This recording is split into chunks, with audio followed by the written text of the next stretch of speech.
Hello, beautiful people. Once more, welcome to my channel. My name is Mr. Bokangjut Akem.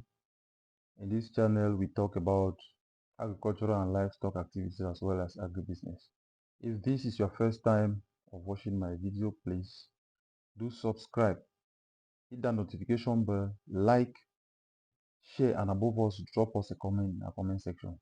In today's video, I will talk about polarium disease in poultry. What or otherwise you can call it bacillary white diarrhea. It is a bacterial infection that is being caused by Bacterium Salmonella polarium.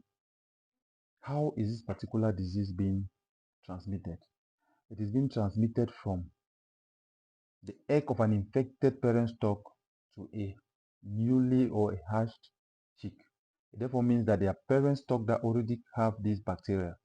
So when they lay the eggs, the eggs do contain the bacteria. So when a chick from this infected egg is being hatched, automatically it is being infected by this particular disease. Another way of this disease being transmitted, the other way that the disease can be transmitted is from an infected chick to another inside an incubator or a hatchery. It can be from an infected chick to a healthy chick inside the cartons that are being used to transport these chicks. Another way is inside the brooding room. That is, an infected chick can easily contaminate a healthy chick when they are under the brooder. What other ways again can this particular disease be transmitted? It can be transmitted through fecal contamination or feed that is being contaminated. You can acquire feed from a feed mill that is already contaminated with this particular disease. The personnel equally that are in close contact with these chicks are also a source of contamination. Even the equipment that you use, the drinkers, the feeding troughs, even the brooder, they too, there's the possibility that they can easily transmit this particular disease to chicks if they were not properly disinfected. So how do you really know that your chicks have the polarium disease? The first sign is that newly hatched chicks, the possibility that they will die shortly after being hatched is very, very, very high.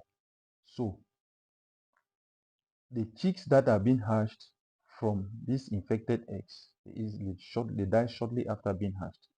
Another thing is that the chicks, they become very weak, very, very weak. I mean, very, very weak. Then some, they lack energy, they are listless. You know, when a chick is really weak, it has a lot of problems. It's difficult for you to survive most of those chicks because their system is already very weak.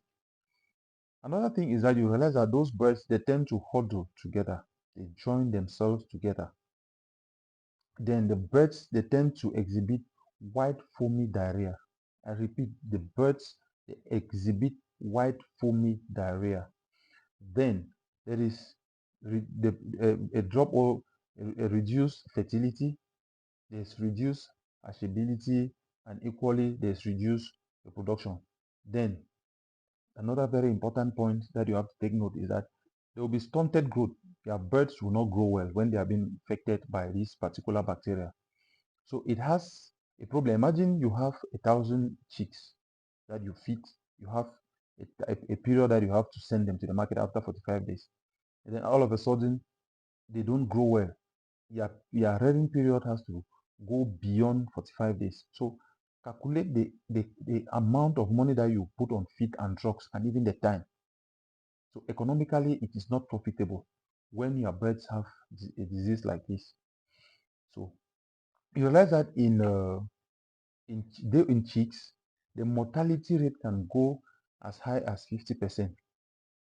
As high as 50%. Take note, as high as 50%. Imagine that you have 1,000 birds and then you lost 500. How much money, what profit are you going to make from there? So you have to avoid all these things. So how can we really control? How can we treat? How can we control this particular disease? The first thing you have to know is that we can administer antibiotics when we have a problem like this. There are antibiotics, sulfur drugs that you can administer to your birds. There are other antibiotics like tetracycline or amoxicillin. It all depends on the kind of drugs that you have in your locality.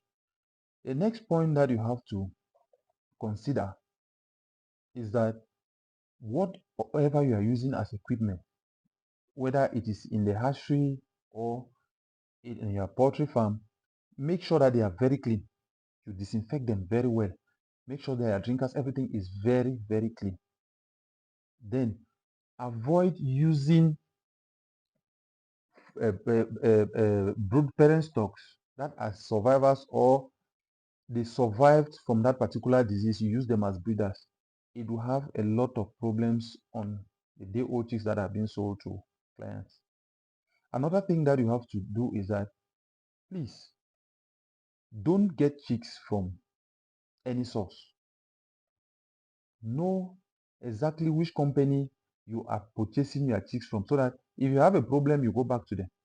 Because most often what happens is that some people, what I have seen in other areas, they get chicks from areas that the source they don't even know where the chicks are coming from. Then they use cartons from companies with renowned companies with a lot of good legacy. They put the chicks inside and they come and give you. After about 1 or 2 weeks, you realize that those chicks, every day they are dying. Every day you struggle to revive, you struggle to give drugs, you struggle to nothing is happening. Why? Because maybe the parent stock, the brood stock was not properly followed up. So in situations like that, you have to be very careful. Avoid or look for a good company that produces the old chick. It depends on the area that you are in. Douala, Yaoundé, in any country in the world where you find yourself, there are companies that are specialized in producing the old chick. Another thing that you have to do is to provide clean water. Clean water. Make sure that they have clean water. This will prevent dehydration. And make sure that your birds have access to electrolytes. It is very, very, very important. Then, other measures that you can put in place to control is to isolate those birds that are already sick. Quarantine them, isolate them so that they don't continue contaminating the other birds. Isolate them, then treat them. Anytime you realize that a particular bird is showing signs or symptoms of polorium, you take and you isolate, then you treat individually until they recover. It is very, very, very important. Then, with all this, when you put all these measures in place, at least to 80%, 80 to 90%, your birds will be safe. Make sure that you don't buy chicks from sources that you don't really know very well. Because poultry business like that is very delicate. When you buy chicks and then they start dying, normally the mortality rate should not exceed. It should not exceed 5%. It can be 2-3%. It should not exceed 5%. When it exceeds 5%, know that you incur a lot of losses. Irrespective of the amount that you are going to sell, you are going to make a lot of losses. So when you have a mortality rate of less than 5% and then you sell your birds on time, you make a lot of money.